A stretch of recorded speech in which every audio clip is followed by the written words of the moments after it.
Congresso inicia retaliação contra o Supremo Tribunal Federal. Começa agora JBR News. Olá, Rodolfo. Olá, Alexandre. Bom dia, amigas, amigos. Estamos aí começando esse conteúdo de hoje, lembrando a vocês que Brasília está pegando fogo. Essa cidade aqui está vivendo algumas crises que não estão deixando a cidade calma, ainda que algumas pessoas tentem colocar um pouco de água nessa fogueira. Um deles é o próprio atingido, o ministro Alexandre de Moraes, que passou praticamente todo o dia de ontem tentando justificar a matéria que saiu na Folha de São Paulo, o acusando de não ter sido, digamos assim, muito correto no decorrer do processo que ele julga. Mas também ficou claro, pelas consultas que nós fizemos, que juridicamente ele, como naquele momento um juiz eleitoral, tinha sim seus poderes. Mas o assunto não é esse de hoje. Além disso, também o presidente da República, preocupadíssimo com as eleições municipais, não para de viajar. Já está viajando hoje, amanhã tem outra viagem para o sul do Brasil para poder ver a reconstrução do Rio Grande do Sul. No final de semana recebe movimentos sociais. Brasília não está parada, mas aonde que está pegando fogo mais? Aí que a gente vai contar, é no Congresso Nacional. O Congresso Nacional, a gente já tinha falado isso aqui antes, está incomodadíssimo, para falar no mínimo, com relação ao Supremo Tribunal Federal ter colocado amarras nas chamadas emendas PIX.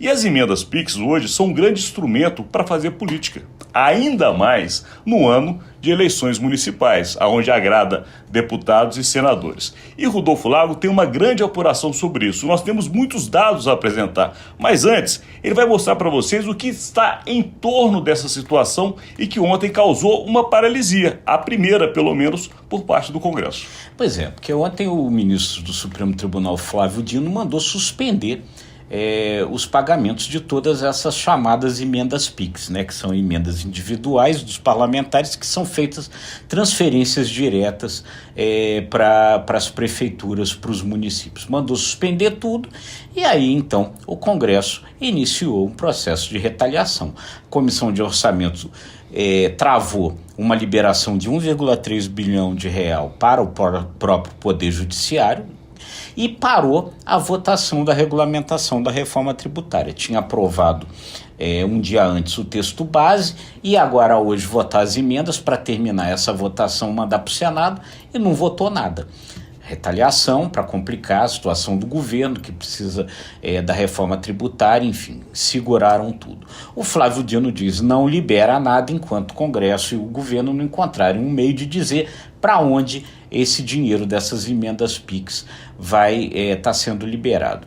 E aí é o seguinte, o Congresso está bravo, retalia, mas o fato é que realmente, Alexandre e pessoal que está nos assistindo, essas emendas PIX são um escândalo de falta de transparência. São diversos cheques em branco que são enviados aí para os municípios, e nós estamos falando no orçamento desse ano, de 2024, o orçamento foi aprovado no ano passado, 8,7 bilhões de reais. Não é pouco. E, de fato, algo feito sem nenhuma transparência. E é isso que a gente vai mostrar aqui com esses dados. Vamos lá, vamos mostrar para eles, porque os números falam por si, Rodolfo Lago, e depois você vai explicar, inclusive, o que próprios parlamentares, inclusive deputada, coloca com relação a esse incômodo. O incômodo não é só do Supremo Tribunal Federal, já é de parte do Congresso Nacional. Mas vamos mostrar os números, só para vocês entenderem.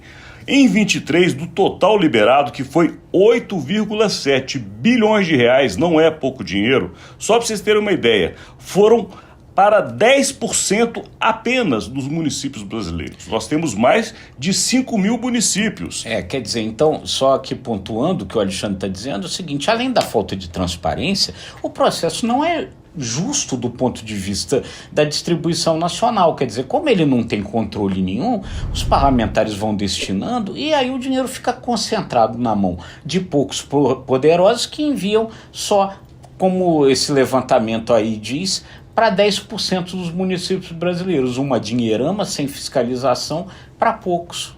Além disso, tem mais números.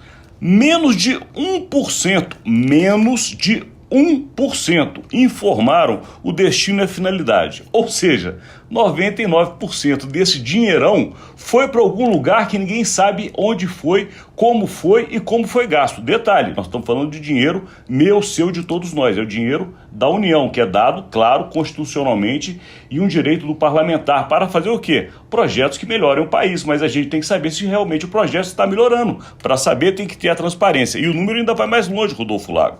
5,9 bilhões não tem informação nenhuma, ou seja, de como foi, de que forma foi aplicado, o uso desse dinheiro, e o autor dessa emenda, ele simplesmente destina sem ter que prestar satisfações a ninguém. É como se você que está do outro lado tivesse um dinheiro, desse para o seu vizinho gastar e ele gastasse, depois você perguntasse como foi gasto. Ah, não sei, você deu o dinheiro agora é meu. É mais ou menos assim. E aí? Pois é, então, aí o que acontece? A deputada Adriana Ventura, do Partido Novo, ela comentava o seguinte: olha, eu como liberal, quando criaram essas emendas de transferência direta, eu fui a favor, porque eu disse desburocratiza, mas eu preciso saber no que o dinheiro foi aplicado. Também não é para dar um cheque em branco, quer dizer, eu preciso saber se aquele dinheiro foi para a cidade tal, para construir, digamos, um hospital na rua tal. Se não sabe nada disso, como é que fiscaliza? E ela não fala isso à toa, porque deste montante de 8,7 bilhões, 7,4 bilhões, Rodolfo, cai exatamente no que a deputada falou. Não se sabe nem ao menos o estado e o benefício para onde foi gasto na cidade. Pois é, e aí o que acontece? Então aí você tem esse problema. Então o que acontece?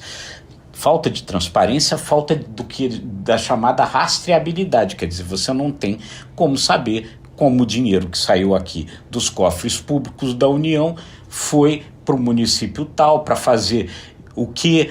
Você não sabe nada disso. Então, a deputada Adriana Ventura, que era no ano passado integrante da Comissão Mista de Orçamento, fez em agosto do ano passado, ou seja, um ano, né? Ela fez uma audiência pública lá na Comissão de Orçamento, que era justamente ela levou especialistas justamente para discutir quem fiscaliza essa dinheirama. Dessa audiência pública saiu um acórdão do Tribunal de Contas da União que dizia o seguinte: não, como isso é transferência direta para o município, vai lá para a conta da prefeitura. Então, como vai direto para a conta da prefeitura, quem fiscaliza são os tribunais de contas dos estados. Então, se eu disse, não fiscalizo, Tribunal de Contas do Estado. Agora, como é que o Tribunal de Contas do Estado vai fiscalizar se não sabe para onde foi o dinheiro, para qual estado, para qual município, para fazer o quê? Ou seja, ninguém está fiscalizando 8,7 bilhões de reais. É a farra do dinheiro público, Rodolfo Lago, é tudo que os caras querem. Agora, aqui de Brasília, a gente tem que lembrar vocês, esse é só um dos problemas que acontecem nessa semana.